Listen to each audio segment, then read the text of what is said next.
Okay, this is chapter 30 of A Good Girl's Guide to Murder. 30. Naomi's been a bit jumpy since, Kara said, walking Pip down the hall to her locker. There was still something awkward between them, only just starting to melt around the edges, though they both pretended it wasn't there. Well, she's always been a bit jumpy, but even more now, Kara continued. Yesterday, Dad called her from the other room, and she jumped so hard she threw her phone across the kitchen, completely smashed the screen. Had to send it off this morning to get fixed. Oh, Pip said, opening up her locker and stacking her books inside. Does she need a spare phone? My mom just upgraded and has her old one. Nah, it's fine. She found an old one of hers from years ago. Her SIM card didn't fit, but we found an old pay-as-you-go one with some credit left. Is it okay? Pip said. Don't know, Kara replied. Don't think she's been okay for a while. Not since Mom died, really. I always thought there was something more she was struggling with. Pip closed the locker door and followed her. She hoped Kara hadn't noticed the dark circles under her eyes, barely covered by makeup, or the bloodshot veins running through them. Sleep wasn't really an option anymore. Pip had finished a personal essay, read it twice, and deleted it again.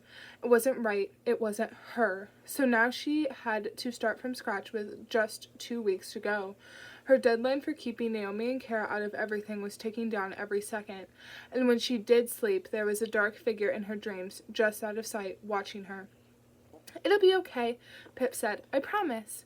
Kara gave her hand a squeeze, so they turned their separate ways down the corridor. A few doors down from her English classroom, Pip stopped sharply, her shoes squeaking against the floor. Someone was trudging down the hall toward her, someone with pixie-cut white hair and black-winged eyes. Nat, Pip said with a small wave. Nat De Silva slowed and stopped just in front of her. She didn't smile and she didn't wave. She barely looked at her. What are you doing in school? Pip asked, noticing Nat's electronic ankle monitor as a sock-covered bulge above her shoes. I forgot all details of my life were suddenly your business, Piper. Pippa. Don't care, she spat, top lip arching into a sneer. If you must know, for your perverted project, I've officially hit rock bottom. My parents are cutting me off and no one will hire me. I just begged that slug of a principal for my brother's old janitor job. They can't hire violent criminals, apparently. I'm sorry, Pip said. No, you're not. Nat picked up her feet and strode away, the gust of her departure enough to ruffle Pip's hair. After lunch, Pip returned to her locker to grab her history textbook. She opened the door and a folded piece of printer paper was sitting on top of her books, pushed through the top slit. A flash of cold dread. She looked over both shoulders to check that no one was watching and reached in for the note.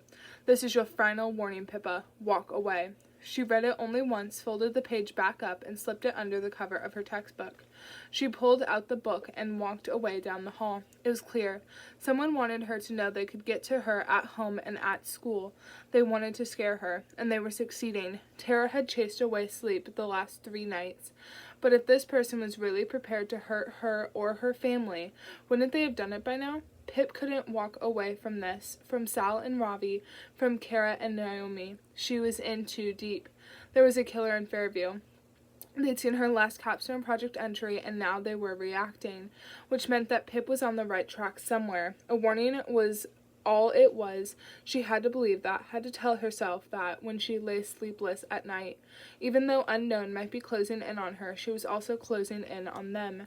Pip pushed the classroom door open with the spine of her textbook, and it swung forward much harder than she'd meant. Ouch, Mr. Ward said as it crashed into his elbow. The door bounded back into Pip, and she tripped, dropping her textbook. It landed with a loud thwack.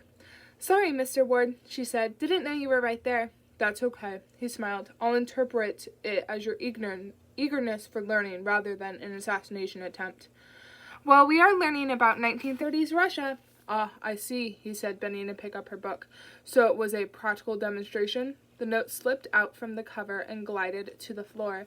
It landed on its crease and came to rest, partly open. Pip lunged for the paper, scrunching it up in her hands. Pip. She could see Mr. Ward trying to make eye contact with her, but she stared straight ahead. Pip, are you okay? He asked. Yep, she nodded, flashing a closed-mouthed smile. I'm fine. Listen, he said gently, if you're being bullied, the worst thing to do is keep it to yourself. I'm not, she said, turning to him. I'm fine, really.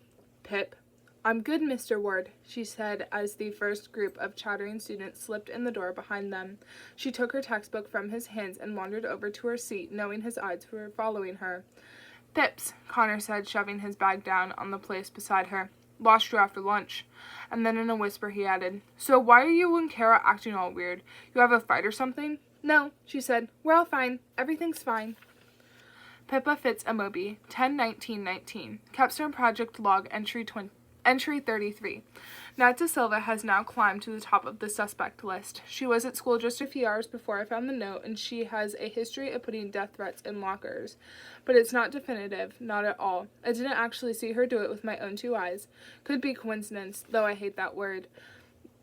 Almost everyone on the suspect list has a connection with the high school. Both Max Hastings and Nat De Silva went there. Daniel De Silva used to work there as a janitor. Both of Jason Bell's daughters went there.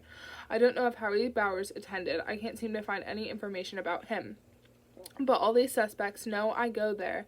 Any one of them could have followed me, watched me on Friday morning when I was at my locker with Kara. So maybe it was Nat, or maybe it wasn't. And I've just talked myself back around to square one. Who is the killer? Time is running out. I still think Andy's burner phone is the most important lead. If we can find it or the person who has it, then our job is done. The phone is physical, tangible evidence. Exactly what we need if we're going to find a way to bring the police in on this. They might sneer at a printed photo with blurry details, but no one could ignore the secret second phone of the victim. It's possible the burner phone was with Andy when she died and it's lost forever with her body. But let's say it wasn't, that she left it at home before she drove away, got intercepted, and killed. And then the killer thinks to themselves, oh no, the burner phone could lead to me if the police find it when searching the Bell residence. So they have to go and get it. There are 2 people on my list who have confirmed knew about the burner phone, Max and Howie. If Daniel De Silva was secret older guy, then surely he knew about it too. Howie in particular knew exactly where it was hidden. What if one of them went to the Bell house and removed the burner phone after killing Andy before it could be found? I have some more questions for Becca Bell. I don't know if she'll answer them, and this might be a shot in the dark, but I have to try.